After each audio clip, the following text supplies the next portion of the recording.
தசாவதாரத்தெல்லாம் அந்த ஃபர்ஸ்ட் மீதி கேரக்டர்லாம் டிஃப்ரெண்ட் கேரக்டர்ஸ். அது மேக்கப் அந்த மாதிரி சமாச்சாரம் வரும். நம்பி பண்ணும்போது சரி இதில் ஒன்றும் டென்ஷன் இருக்க போகுது இல்லை, நம்பி அப்படியே ஆசிட்டிஸ் தானே வருது, ஒன்றும் பிரச்சனை இல்லைங்க. அதில் வரும் பாருங்க பிரச்சனை.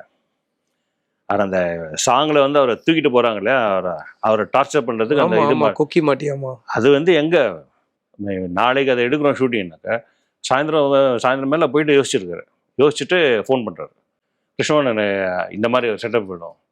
அதுக்கு மேலே மேனேஜரை விரட்டி பில்டிங்காரன் பிடிச்சி அவனை பிடிச்சி போரூருக்கு போய் அவங்க பிடிச்சி அது பண்ணி அது ட்ரையல் பார்க்கறதுக்கு நமக்கு டைம் கிடையாது. ஏன்னா மறுநாள் காலையில் ஷூட்டு எடுத்தோடனே டேரெக்டாகவே இதெல்லாம் போச்சு. டேரக்டர் மாத்திரம் ஒரே ஒரு வார்த்தை, சரி என்ன சொல்லியிருக்கா செஞ்சிருப்பா, அவ்வளோதான். அது அங்கே ஸ்பாட்டுக்கு வந்தப்புறம் தான் என்ன பண்ண போகிறோங்கிறது எல்லாருக்கும் தெரியும். அது போய் அதுக்கப்புறம் ஸ்பாட்டில் வந்து நாங்கள் அதை ட்ரையல் பார்க்குறதுக்கும் டைம் இருக்காது. ட்ரையலே இருந்தாக்கா யாரோ ஒருத்தர் அங்கே வந்து ஸ்பாட்டில் வச்சு வேற ஒரு அசிஸ்டன்ட் வச்சு பண்ணி அந்த குக்கி மாட்டுறது இதெல்லாம் அங்கே ஸ்பாட்டில் இந்த மாதிரி புது விஷயங்கள் சொல்லுவார். அவர் அந்த அடங்கவே மாட்டார்.